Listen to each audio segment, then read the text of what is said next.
Hey guys, welcome back to Watch Trading Academy. And today we are going to be talking about poor people buying Invictas. That's right. I know it sounds pretty harsh to use these words, but we're going to talk about why poor people are staying poor and why specifically buying watches like Invictas are just going to continue keeping you poor.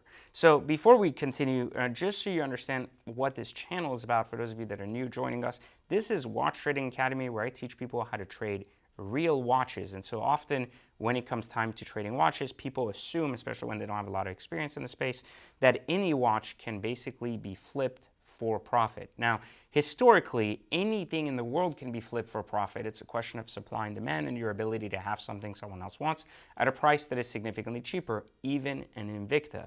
However, most people just misunderstand what we mean when we say watch trading, thinking that all watches can be traded, when in reality, we are referencing and referring to high-end luxury timepieces, not just watches you're buying at your local mall.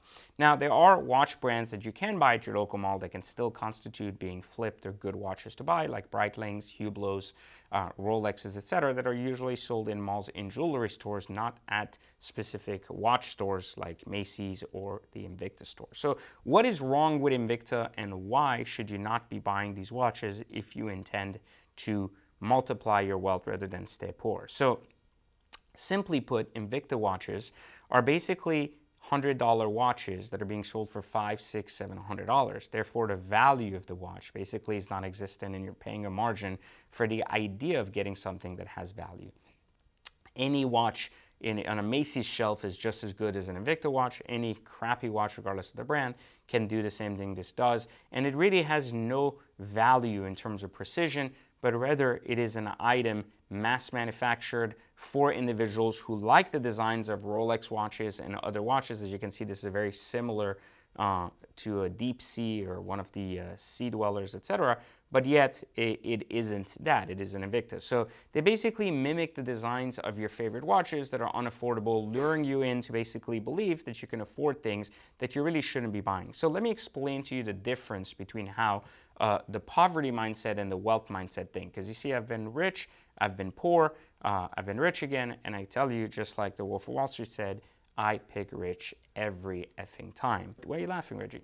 No, because when you said it, it's like, what you getting? Okay, all right. Reggie, our videographer, always seems to find my jokes comical. Wasn't this your watch, Reggie? I found that on your table. Oh, okay. So that was not your watch that you brought in. Okay, just making sure you're sure about that. Yeah, okay. What are you wearing now? I don't have anything on. You're missing a watch. So if I put this on your wrist right now, can we take a test? That's not going to fit. Well, let's test it out. Why don't you bring your wrist in front of the camera? Here, put it in. Just put it in front of the camera. Show people if this is indeed your watch or not. It's like we're going to do the Cinderella thing, say with the big black guy. Oh, look at that. A perfect fit. My God, how did that happen? Yeah. Yeah, anyways, yeah. So I heard you have a better watch now, but nonetheless, we should maybe wear it. Yeah. My point was made. Reggie was busted. But anyways, back to what I was saying. So let me tell you a little bit about poverty and wealth and the difference between the two and how we think. It's not about buying expensive things. It's about understanding what things have value and what future value they'll hold. You see, poor people typically think of items based on what they can afford. They have what they call an affordability meter in their head. That's why you've been conventionally sold things like car monthly notes instead of car prices. Like when you go to a dealership and you don't have a lot of money, you typically don't say, how much does this car cost?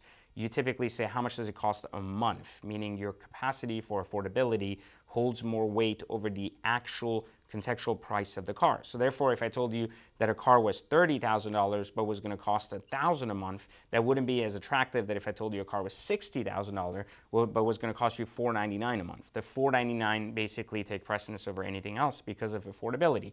That's usually how, when you're middle class, growing up, poor, anything else, everything falls into what you can afford rather than its real worth. As a result of that, you make questionable decisions based on expenditure rather than conservation. So most of your expenses are basically driven by making X amount of money and spending Y and retaining X. So giving you an opportunity to basically save some money in addition to have things you want. That's typically how poor people basically characterize and use money, true affordability. On the other side, when it comes to wealth, we typically look at things from a lens of value. What is this worth today? what will it be worth tomorrow? Do I want to make an investment in it today? And is there a cost of carrying the asset, because we typically buy in cash? So the difference is we don't really care. I mean, we could leverage a loan, but the point is we don't really care for if we can or can't leverage a loan, and then we care about the cost of that loan. So if someone said, well, I will lend you for this particular watch or car $100,000, we wouldn't just say, well, what does it come out to a month? The first question that comes to mind is, what is it going to cost me to take that loan? How many percentage points? What does that mean in terms of losses per month? That is the cost to carry, and can I use that money elsewhere? Very different than saying, I have to borrow $100. Does that mean that basically I have to pay $1,500 a month? So the difference really is our understanding of how money works and our capacity for retaining money rather than spending it. So I make X and I spend Y. Just like poor or rich, you do the same thing. The difference is most of my expenditures in the Y go into what we call a preservation item rather than just pissing money away. So shortly put, if I buy a watch for $150,000, I just make sure that it's worth either $160, $170 should I choose not to want it, or that at the very least, it's going to retain its value. So when I do get rid of it, I'm going to get my money back, simply parking money there.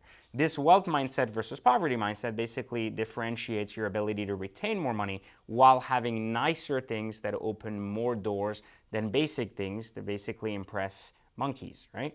So the way I basically look at it is that, you know, when we're talking about flipping watches or buying watches, we have to get away from thinking that watches like Invictas, Michael Kors, or watches as such have any real value. Because while you could buy this for $500, $600, maybe even $400, its real worth is $50 to $80, even brand new. And yet what you're paying for is really the ability to have an Invicta, which is basically a knockoff of a Rolex or some other brand, the watch that really makes no sense. So in reality, you're better off spending $4,000, $2,000 in a Breitling that's going to be worth $2,000 to $2,500 in the next 6 to 12 months, rather than actually spending $2,000 on 4 Invictas that are going to be worth no more than just $200 by the time you're done using them. So I think that's the big key and the difference in how you have to think about watches in general and money in general, because there is a big difference with staying poor. It is continuously spending money on things that don't not only bring you an ROI, but in many cases don't retain value. Think about the greatest way to basically look at your own evolution as a person making more money. You go from a place of making 30K a year to 50, 60 to 100 to 150 to 200. You accumulate and buy a lot of things like this that have zero worth. By the end of the time you're making the 150,000, you're still spending an extreme amount of money, and the worth of the items goes down to very little or is worth 10 or 15% of what you paid for it. On the other hand, let's say I spent, let's just say $10,000 on a really nice Rolex watch, right? And on the surface, someone said, well, why would you spend $10,000 when you can spend $600 and read the time the same? I would argue you already have the time on your phone. You don't need a watch to tell the time. But the point is that even when paying $10,000 for a watch, the benefit is that by the time I want a new, more expensive watch, perhaps a $15,000 watch, a $20,000 watch, a $30,000 watch, I can get the money back out of my watch and trade in and upgrade my watch. On the other hand, if I spend $600 on this Invicta, by the time I want to upgrade to the next thing, I have to sell it on Craigslist to some other broke person for $100. Basically losing $500, which is about 80% of my original investment, rather than retaining it and moving the investment into a better good. The ability to recycle money into investable assets like watches, cars, and everything when done right can significantly support your possibility of acquiring wealth and staggering wealth rather than just losing it by always losing 80% of the investment you make into things. This mentality is already in you. You just don't know it. You already do this with credit card points. If you're a member of our luxury travel hacks community, we teach people how to do that. But in general, you're already thinking this way when it comes to travel, because we know that travel is a lost game, meaning once you consume the hotel, once you consume the actual plane ticket, it is gone and the money is over and finished with. When you accumulate points to do that, you don't feel that bad taking extravagant vacations because you didn't end up paying for them. Yet that mentality does not translate when it comes to cars or watches, and something that's very important to do so. So anyways, this is why Invictas will basically cause you to remain poor, and why Rolex, Patek, AP, and some of these other brands are perhaps the better angle to not just saying what or how much watch can I afford, but rather understand the true value of watches and how to continuously trade yourself while leveling yourself up.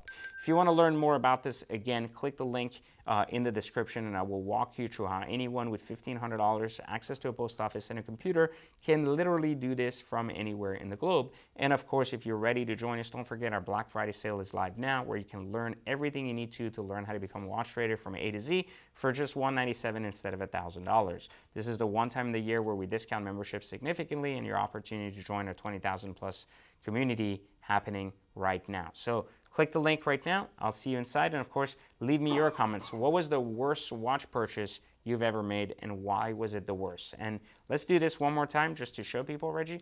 Can you bring your wrist over so we can? It's not my watch. I'm pretty sure. Let's show people. Come on, come on, come on. You can do it. You can do it. Anyways, just click like, subscribe, turn on notification. Come on, Reggie. You can do it. Go away. One more time. One more time.